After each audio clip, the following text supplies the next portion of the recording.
ଆଜିକାଲିର ଯେଉଁ ଆନ୍ଦୋଳନଗୁଡ଼ିକ ହେଉଛି ସେଗୁଡ଼ିକ କେମିତି ଆମ ସମାଜକୁ ପୂରା ବଦଳି ଦେଉଛି, ବିଶେଷ କରି ସେଇ ଆନ୍ଦୋଳନ ଯାହା ପରିଚୟ ଆଉ ସଂସ୍କୃତିକୁ ନେଇ ଗଢ଼ି ଉଠୁଛି। ଆଉ ଏଇଟାକୁ ଭଲ ଭାବେ ବୁଝିବାକୁ ହେଲେ ଭାରତଠୁ ବଳି ଭଲ ଉଦାହରଣ ଆଉ କୋଉଠି ମିଳିବା କୁହନ୍ତୁ?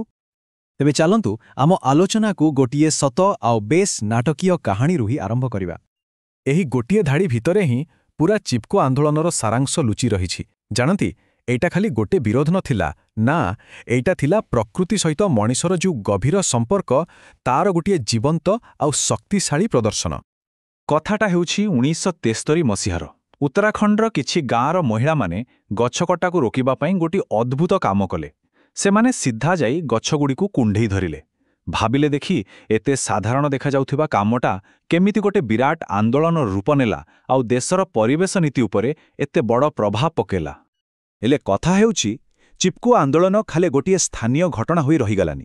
ନା, ଏହା ପଛରେ ଗୋଟିଏ ବହୁତ ବଡ଼ ଧାରଣା ଥିଲା। ତେବେ ଚାଲନ୍ତୁ ସେ ଧାରଣାଟା ପ୍ରକୃତରେ କ'ଣ ତାକୁ ଟିକେ ଭଲ ଭାବେ ବୁଝିବା। ଏହାକୁ ହିଁ କୁହାଯାଏ ନୂତନ ସାମାଜିକ ଆନ୍ଦୋଳନ ବା ଇଂରାଜୀରେ ନ୍ୟୁ ସୋସିଆଲ ମୁଭମେଣ୍ଟ, ସଂକ୍ଷେପରେ NSM। ଏଗୁଡ଼ିକ ଏମିତି ଏକ ସାମୂହିକ ପ୍ରୟାସ ଯାହା କେବଳ ଟଙ୍କା ପଇସା ବା ଅର୍ଥନୈତିକ ଦାବି ଭିତରେ ସୀମିତ ରହେ ନାହିଁ। ଏହାର ଫୋକସ୍ ଥାଏ ପରିଚୟ, ସାଂସ୍କୃତିକ ଅଧିକାର ଆଉ ଏକ ଭଲ ଜୀବନଶୈଳୀ ଉପରେ। ଆଚ୍ଛା, ଏବେ ଯଦି ଆମେ ଚିପ୍କୋ ଆନ୍ଦୋଳନକୁ ଏଇ NSM ଚଷମାରେ ଦେଖିବେ ସବୁକିଛି କେମିତି ସ୍ପଷ୍ଟ ହୋଇଯିବ। ଦେଖନ୍ତୁ, ଜଙ୍ଗଲ ଆଉ ଜୀବିକାର ସୁରକ୍ଷା, ଏଇଟା ହେଲା ଭଲ ଜୀବନଶୈଳୀ ପାଇଁ ଲଢ଼ାଇ। ଗାଁର ମହିଳାମାନେ ନେତୃତ୍ୱ ନେଲେ, ଏଇଟା ହେଲା ପରିଚୟ ଆଧାରିତ। ଆଉ ଗଛକୁ କୁଣ୍ଢେଇ ଧରିବା, ଏଇଟା ତ ଗୋଟେ ଶକ୍ତିଶାଳୀ ପ୍ରତୀକାତ୍ମକ କାର୍ଯ୍ୟ। ଏହାର ପ୍ରତ୍ୟେକଟି ଦିଗ ପୂରାପୂରି ଗୋଟିଏ ନୂତନ ସାମାଜିକ ଆନ୍ଦୋଳନର ବୈଶିଷ୍ଟ୍ୟ ସହିତ ଖାପ ଖାଇଯାଉଛି। ହେଲେ ଗୋଟେ ପ୍ରଶ୍ନ ଆସୁଛି, ଏଗୁଡ଼ିକୁ ନୂଆ ଆନ୍ଦୋଳନ ବୋଲି କାହିଁକି କୁହାଯାଉଛି? ମାନେ ପୁରୁଣା ଆନ୍ଦୋଳନଠାରୁ ଏଗୁଡ଼ିକୁ କେମିତି ବା ଅଲଗା? ଚାଲନ୍ତୁ ଏଇଟା ଟିକେ ବୁଝିନେବା। ତଫାତଟା ବେଶ୍ ସିଧାସଳଖ। ଦେଖନ୍ତୁ, ପୁରୁଣା ଆନ୍ଦୋଳନଗୁଡ଼ିକର ମୂଳ କଥା ଥିଲା ଶ୍ରେଣୀ ସଂଘର୍ଷ ଆଉ ଅର୍ଥନୈତିକ ଦାବି। ଶ୍ରମିକ ସଂଘ, କୃଷକ ସଂଗଠନ ଏମାନେ ଲଢ଼ୁଥିଲେ ଆଉ ଲକ୍ଷ୍ୟ ଥିଲା ସରକାରୀ କ୍ଷମତା ହାସଲ କରିବା। କିନ୍ତୁ ଏଇ ଯେଉଁ ନୂଆ ଆନ୍ଦୋଳନ, ଏଗୁଡ଼ିକ ଲଢ଼େଇ କରୁଛନ୍ତି ପରିଚୟ, ଅଧିକାର ଆଉ ସାଂସ୍କୃତିକ ପରିବର୍ତ୍ତନ ପାଇଁ। ଏମାନଙ୍କର ଉଦ୍ଦେଶ୍ୟ କ୍ଷମତା ଦଖଲ କରିବା ନୁହେଁ, ବରଂ ସମାଜ ଭିତରୁ ହିଁ ପରିବର୍ତ୍ତନ ଆଣିବା।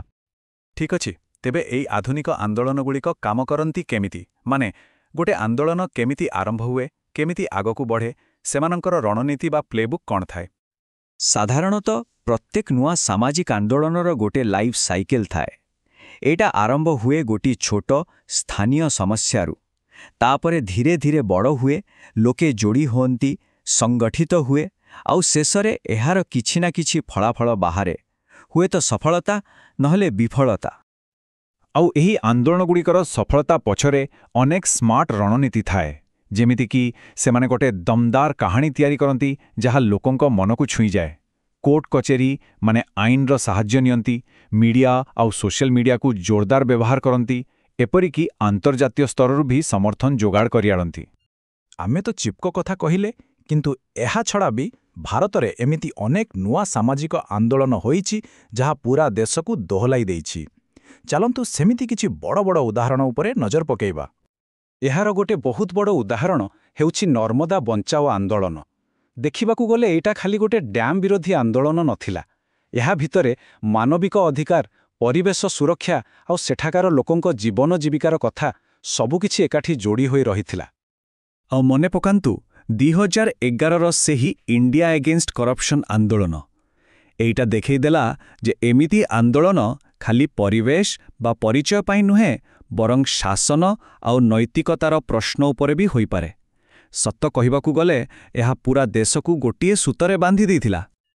ଆଉ ଏକଦମ ନିକଟ ଅତୀତର କଥା କହିଲେ ଶାହିନବାଗ ବିରୋଧ।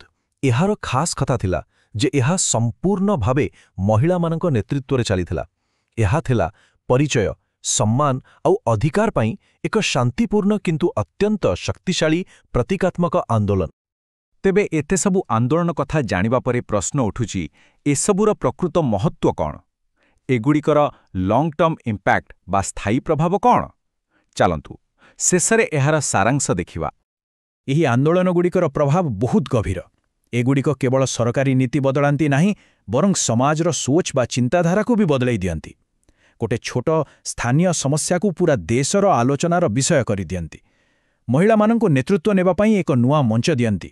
ଆଉ ସବୁଠୁ ବଡ଼ କଥା, ହୁଏତ ତୁରନ୍ତ କିଛି ନୀତିଗତ ବିଜୟ ନ ମିଳୁ, କିନ୍ତୁ ଏଗୁଡ଼ିକ ସମାଜରେ ଏକ ସ୍ଥାୟୀ ସାଂସ୍କୃତିକ ପରିବର୍ତ୍ତନ ନିଶ୍ଚୟ ଆଣନ୍ତି। ତେବେ ଆଲୋଚନା ଶେଷରେ ଗୋଟିଏ ବଡ଼ ପ୍ରଶ୍ନ ଛାଡ଼ିଯାଉଛି। ଦେଖନ୍ତୁ, ସମୟ ସହ ସମସ୍ୟା ବି ବଦଳୁଛି। ତେବେ ଭବିଷ୍ୟତରେ କେଉଁ ନୂଆ ପ୍ରସଙ୍ଗ, କେଉଁ ନୂଆ ପରିଚୟକୁ ନେଇ ଆଗାମୀ ପିଢ଼ିର ଆନ୍ଦୋଳନଗୁଡ଼ିକ ଗଢ଼ି ଉଠିବ, ଏଇଟା ନିଶ୍ଚୟ ଭାବିବା ଭଳି କଥା।